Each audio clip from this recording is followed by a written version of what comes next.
In Morrison's foreword, she claims, "I knew that some victims of powerful self-loathing turn out to be dangerous, violent, and reproducing the enemy who has humiliated them over and over. Others surrender their identity, melt into a structure that delivers the strong persona they lack. Most others, however, grow beyond it. But there are some collapse silently, anonymously, with no voice to express or acknowledge it. They are invisible." I was drawn back to this quote in the foreword after learning more about the different characters in the book. Most of all the characters we are introduced to have self-loathing that lead to violence and danger, as demonstrated in Morrison's quote in the foreword. We are introduced right away to Claudia's self-loathing that turns to hatred on page 19. What I felt at that time was unsullied hatred, but before that I had felt a stranger, more frightening thing than hatred for all the Shirley Temples in the world. After claiming her contempt for Shirley Temple, she goes on to talk about a doll that she got for Christmas, to which she hated. She claimed on page 20, "I had only one desire, to dismember it, to see of what it was made, to discover the dearness, to find the beauty, the desirability that had escaped me, but apparently only to me."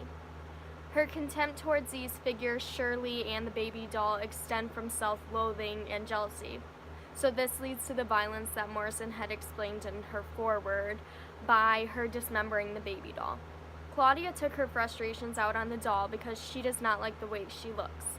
She also claims she dismembered the doll to discover the beauty that has escaped me, but only apparently to me.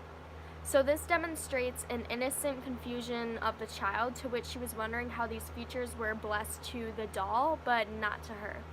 This minor identity crisis of her wondering why she wasn't like Shirley or the doll led to her violence within the doll, once again accurately demonstrating Morrison's claim that self-loathing leads to violence. Another character the reader is introduced to, which is violent due to self-hatred, is Junior, the child of Geraldine. Junior feels contempt for his family's cat because the cat is his mother's favorite. This is demonstrated on page 86. The cat will always know that he is first in her affections. This makes Junior feel as if he's not good enough, being an animal is loved more by his mother than him. This causes him to bully and inflict violence on others. And when Piccola is in the house petting the cat, Junior notices on page 90, he saw the cat stretching its head and flattening its eyes. He had seen that expression many times as the animal responded to his mother's touch.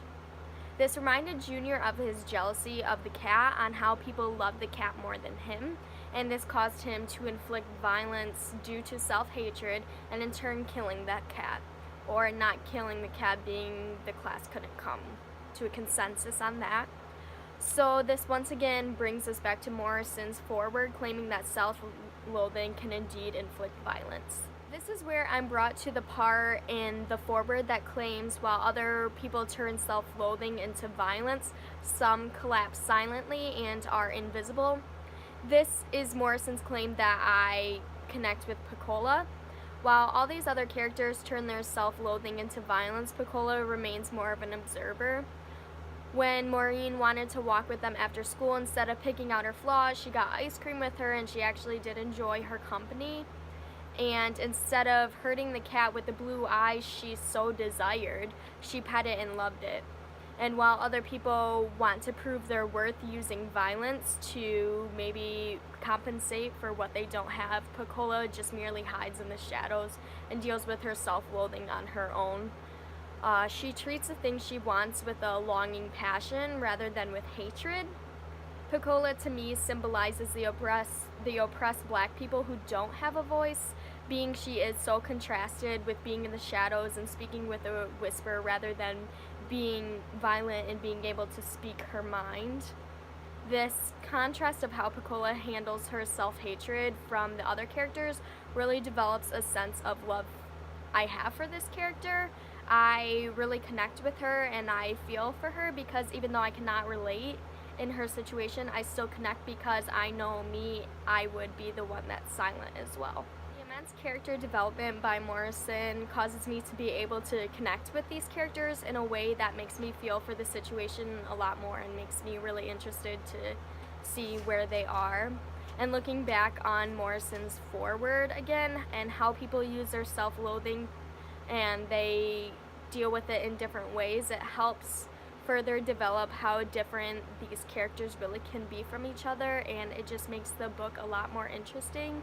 So this all demonstrates how character development can really connect a reader in the book. Thank you.